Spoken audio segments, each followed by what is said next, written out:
Honestly, sometimes the best thing you can do as a musician is just keep quiet.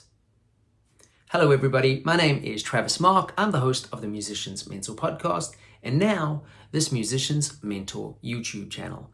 Regardless whether you are new here or have been here before, please do me a favor, hit that subscribe button and feel free to get involved. I'm trying to build a community here and I'd love to have you on board. Today is a very brief video, but basically it's one of the best tips you could ever learn as a hired gun, a sideman, a freelance musician, somebody who jumps in and out of gigs like I and many other musicians do.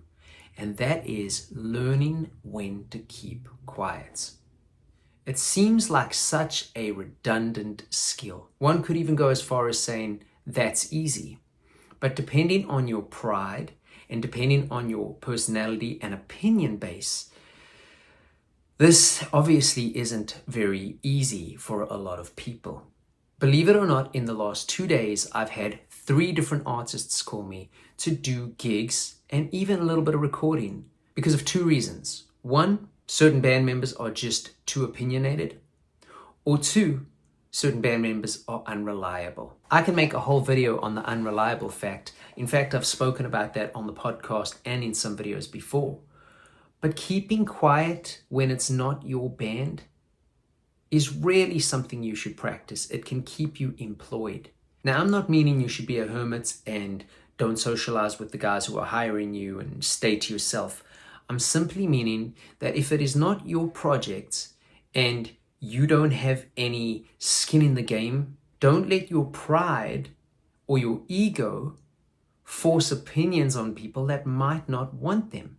Because all it's going to do is make you look like a jerk and make them think that you're now too opinionated. If musicians in a band ask for your opinion, give it. But if it is not your project and you are hired to simply play a gig or a tour or a recording date, just keep quiet. Speak when spoken to.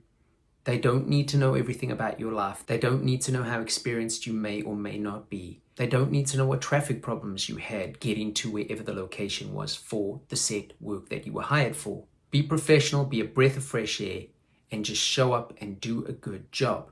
But most importantly, keep your opinions to yourself unless you are asked for them.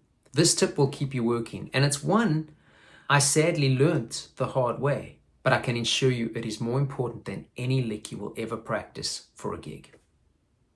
I hope that helps. If it does, drop me a comment below. Don't forget to hit that subscribe button. My name is Travis. I'll see you on the next one.